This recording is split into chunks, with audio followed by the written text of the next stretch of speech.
Alright guys, just before we get started with today's video, I just want to mention you guys can help support the channel by picking up your very own merch over at teespring.com. I'll leave the link in the description. But as of right now, let's get to the video. What is going on guys? Welcome back to the channel. Today's video, we're jumping back onto this camper trailer. So if you guys haven't seen where I painted this trailer in Raptor liner in the last video, go check that out, the link will be above. And since then I've actually mounted up an awning on the side here, so I gave a little bit of a scoop on Instagram there, so you guys can go check that out there. So I just quickly mounted this up, so I made a couple of little L brackets there. Now this is removable, but yeah, if you guys want to check that out, you can check that out over at Instagram. So yeah, today's video I've got a fair bit planned for it, just a couple more little things, but this camera trailer is so close to being finished. I'm that excited guys. I've got a couple more things to do, and I will definitely be doing a price reveal. So I know a lot of you guys have been asking about this thing. Is it an affordable camper and all that? So you'll have to stay tuned for that. I do promise I will be doing a video on that, definitely for sure. And I have kept most of the receipts from this thing. But yeah, today I'm just going to mount up a couple of little lights on the sides, just finish wiring up those. I'm going to tidy up a bit of wiring from where I've misted some paint on there. And I've got some other stuff for the other side of this 12 volt panel that you guys will just have to wait and check that out. So let's get started. Alright, so it's finally time to mount these side clearance lights up and get them wired. So on this side I'll be able to mount them up nice and easily at the back here and just tap straight into the tail light wiring. So I just picked up one of these cheap pot rivet guns, so hopefully this thing works alright. You do get what you pay for, so we'll just see how this thing goes.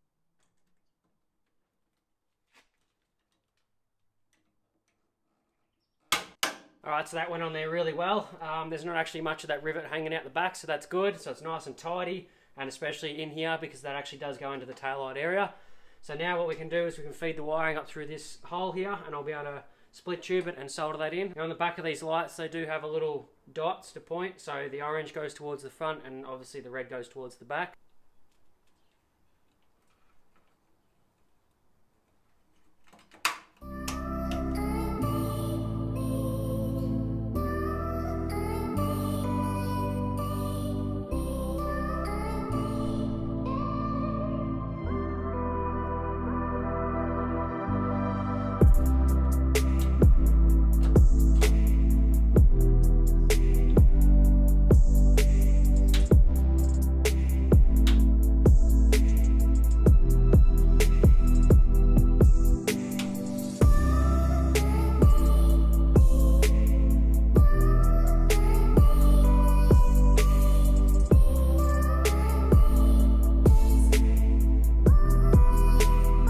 Look at that. So I've got that clearance light wired up there. It's just tapped into that tail light wiring. Now I was wrong before. I said the wiring was running on this side, but it's actually running on the other side. The trailer plug there. So yeah, I've got that wired. This one here is all mounted up and wired too. So all I've done is actually just put some P-clips up underneath, running up into this tube here.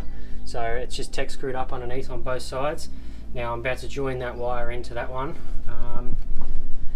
And then I'll have to run it, probably P-clip it on the outside here and tuck it down underneath, and then run it to just under there is the 7-pin plug wire.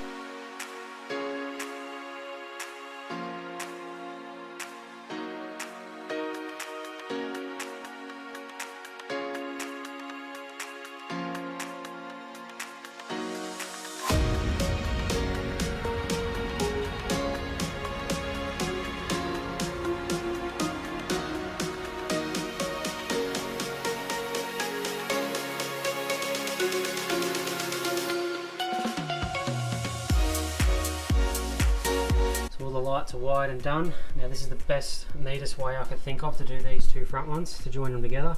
So I run it down underneath. I've just P-clipped it with a couple of rivets there, and as you can see underneath there's that main harness running, so I've just tapped in off that and I've split tubed it all, so it's all nice and tidy. And I will be adding, just in a minute here, just a little bit of sealer on the inside edge here, just so that no water can get in. Just use a little bit of that T-Rex. And then the next thing I want to jump onto is mounting these lights back up. Because we mounted the roof rack on there and cut those rails off, we have to remount these now. So I've got a little idea for that. Alright, so my plan is to sandwich the light between the mesh up the top. So the mesh is about, I think 20mm square. So I'm going to use a big flat washer on the bottom. So we can bolt it up in between the mesh, and then I'll use a big flat washer on the top. And that'll allow us to be able to move them around, so we'll be able to rotate the lights a little bit. Now I am going to put it up under there, so it's out of the way, and the door won't hit it because it's actually comes up and hits the awning, and the other side hits the rail, so that's alright. So I'll be able to chuck it up under there and we'll still be able to move it slightly. Obviously, it would have been good to have them out on the corners just to be able to shoot a bit more light, but I think the light bar will do that a bit better. So yeah, I'll mount these up and I'll give you guys a bit of a close-up.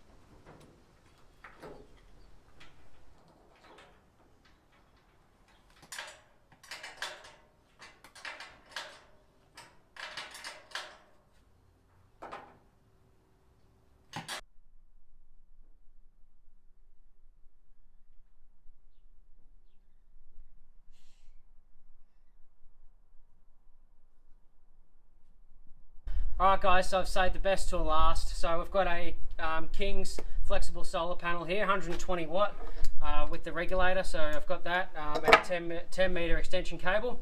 And I've actually picked up this second-hand 25 amp BCDC charger from work. So this was pulled out of a car and no longer needed. So I picked this up for a really good deal. So what I'm going to do is actually mount this on that board there, because there's nothing really going on in here. So we'll still be able to read all the lights and see what this thing's doing. So I'll mount that up there, and I reckon we'll put this little MPPT charger up the top, and then you'll just plug the solar in. Now I would have liked to add a Anderson plug waterproof on the outside, but I really don't want to drill another hole, so I think we'll just plug that in and run the cable out the bottom. But let me know down below in the comments, guys, if you guys have had any experience with these Red Arc chargers. I've fitted a couple at work and they seem to be pretty good, or if you've actually had any experience with these King's solar panels. So all I'm going to do for today is mount up this regulator, and I'll mount up this BCDC. I'll wire up the regulator and I'll leave the BCDC for one last video on this camper trailer. So what I'll do is I'll wire the BCDC to the camper, and then I'll also wire up my 60 series as well to that, so when you're driving along it'll all be charging. Now this charger doesn't have solar input. I would have liked it to, but I don't think there's anywhere on this camper that I can actually mount panels, except for maybe flex mount them on the doors, but then that would cover up most of that nice paintwork there. So I'll just be using these panels when we pulled up stationary, so there's kind of no need for having that solar input. And I am using a BCDC as it is running a hefty long way down to charge these batteries, and would have a fair bit of voltage drop, so it'll probably be about 9 volts at the end there. So this will boost it back up to 14.5.